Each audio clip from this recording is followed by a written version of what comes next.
Hi everybody! Welcome back to Miss Tim's YouTube channel. Hi, I'm taking over today. What do you mean you're taking over? Wait for me. No. Yes. Oh, there you are. I thought you were that way. You can't be in this, Miss Timson. I could take over today, but I want to help. You can't help. Why can't I help? But you see, there's not enough room. But hi. I just want to say hi. Okay, fine. Say hi. Hi again. Okay, is that it? You can go now? Can I at least introduce myself? Well, I guess I should have introduced myself too. Okay, you can help me. Okay. Hi everybody. I'm Biscuits. And I'm Gravy. I know. Weird names for fish, huh? Yeah. But it's the name she gave us. Okay, go. I got a lesson to teach. Okay, fine. Bye. Always trying to steal my spotlight. Okay. Hi once again, everybody. I am Biscuits, and I am here to tell you about biomes. I heard that you've been learning about biomes in science class, so let's just do a review. Remember that a biome, it is a specific piece of land on Earth or in the water that has a certain climate and certain types of living things. So it's like specific things.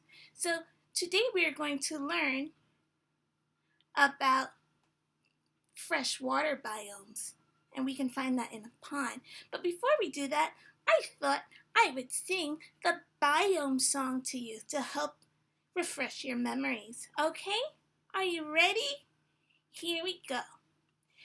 Do you know the biome song, the biome song, the biome song? Do you know the biome song? Let's all sing along. So that's the first part. Here we go. A biome is a specific piece of land on Earth that has certain climate and certain types of living things. That is a biome. Major biomes include tundra, forest, grasslands, and deserts. The plants and animals of each biome have traits that help them to survive. Whew, that's a lot in there.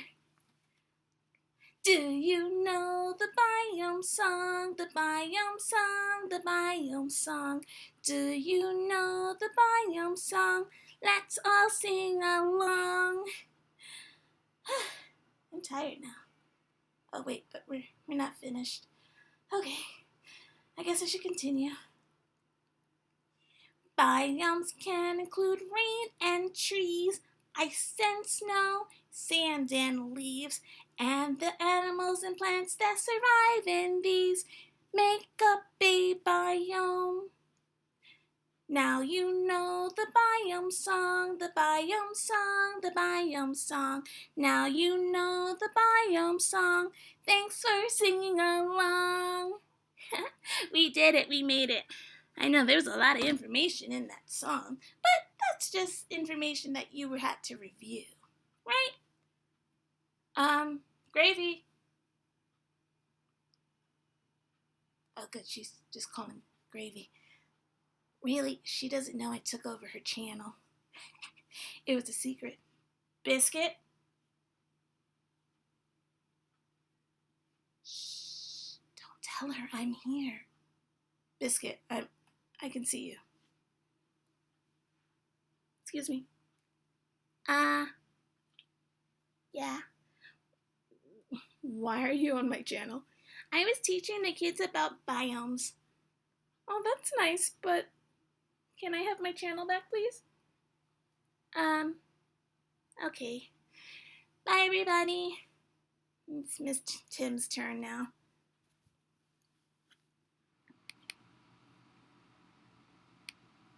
Hi, bees. I'm back after having a discussion with Biscuits and Gravy about not stealing people's channels. Okay, not stealing, but about not maybe using people's YouTube channels without permission. We must always ask permission before we do things, okay, guys?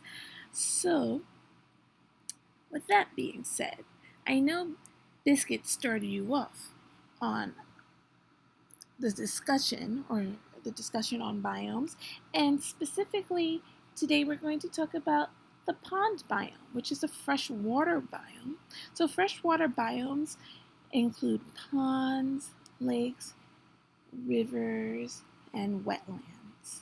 Okay, so I thought it would be a good idea to read this story over and Under the Pond by Kate Meisner with art by Christopher Silas Neal.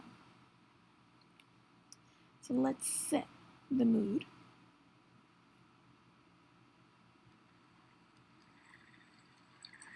We got our pond sounds in the background.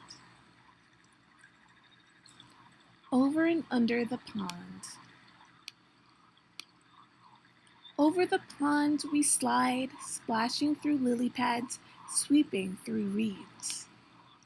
The water is a mirror reflecting the sky, sunshine and clouds, then a shadow below. What's down there, I ask. Under the pond? Mom says. Under the pond is a whole hidden world of minnows and crayfish, turtles and bullfrogs. We're paddling over them now. Over the pond we skim past tall rushes, whirligig beetles loop and twirl skaters on a warm summer surface. Under the pond, minnows dart through waving forest of green, while a brook trout lurks ready to lunge. Over the pond, we lift and dip and pull past a row of painted turtles on a waterlogged tree. 1, 2, 3, they slip off and away, splash, girdle, splush, under the pond. Over the pond, cattails rustle and shush in the wind. Cattails is a kind of plant. Listen close. Cockleree! Wind-winged blackbirds race by. One has grass for her nest. Under the pond, a caddisfly larva builds a home of her own, a secret shelter of pebbles and sand. So not only can we find fish and birds and a pond, but we can find pebbles and sand and different kinds of plants. Over the pond, the shadows of trees lean out from the shore. We coast under a low-hanging branch. A moose looks up with a mouthful of water lilies. We've interrupted his lunch. So not only does a pond biome include fish and plants, and it's not only below the surface, but we also talk about the animals and plants that are above the surface, such as this moose, and we heard about some birds, and I see a few bugs and insects in this picture. Can you spot them? Under the pond, beavers dive deep. They pump with powerful tails and rise to the surface with delectable roots from the mud. Over the pond, the wind gives us a push and stirs the light dappled leaves on shore. There, on a branch, a new goldfinch teeters, finally ready to fly. Under the pond, tadpoles are changing, learning to hop. They're losing tails, growing legs, growing up. Over the pond, there at the shore, tall and silent and still, a great blue heron stares down into the deep. It tenses, takes one long-legged step, and strikes. It catches a wiggling quicksilver minnow from where it was hiding under the pond. Over the pond we drift, heads tipped up to the sun. A woodpecker clings to a teetering pine, digging for ants. Under the pond, an otter claws for freshwater mussels. Over the pond, a sleepy dragonfly lands for a rest. His spindly legs tickle my knee. Under the pond, dragonfly larvae watch what swims by. They catch minnows in monster-fast jaws.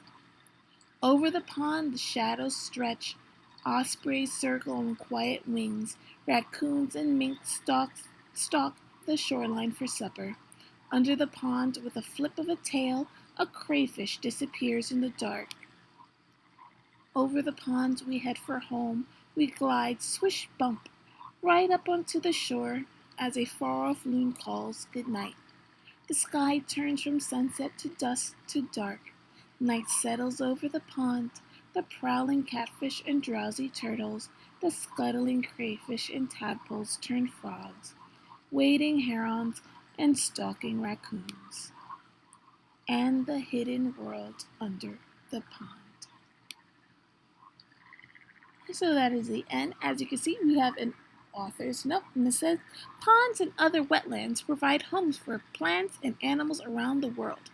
A pond is one kind of ecosystem, an interconnected community of organisms that interact with one another and with their environment.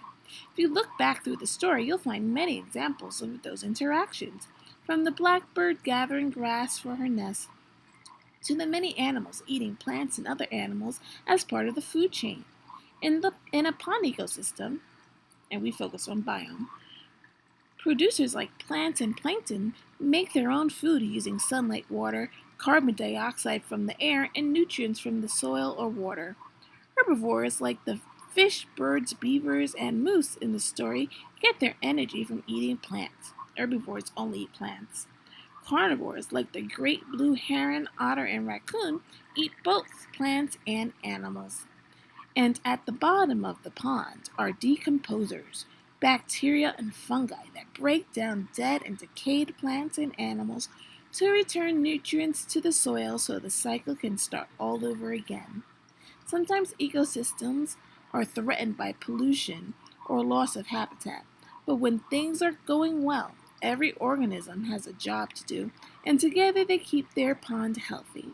This story was inspired by a canoe trip to, I think it says Barnum Pond, it's kind of hard to see, at the Paul Smith's Cottage, something, in and I can't say that word. Adirondack Mountains. Horrible. Guys, quarantine brain is real, and sometimes even teachers have a hard time reading. So, and there's also a section about the animals. So she shows all the different animals that she mentioned in the story, and then she gives ideas about further reading. So thank you for joining me today. I'm sorry about the mix-up in the beginning. I'm sure they'll pop back up every now and then. I hope you enjoy the rest of your day. Bye, bees.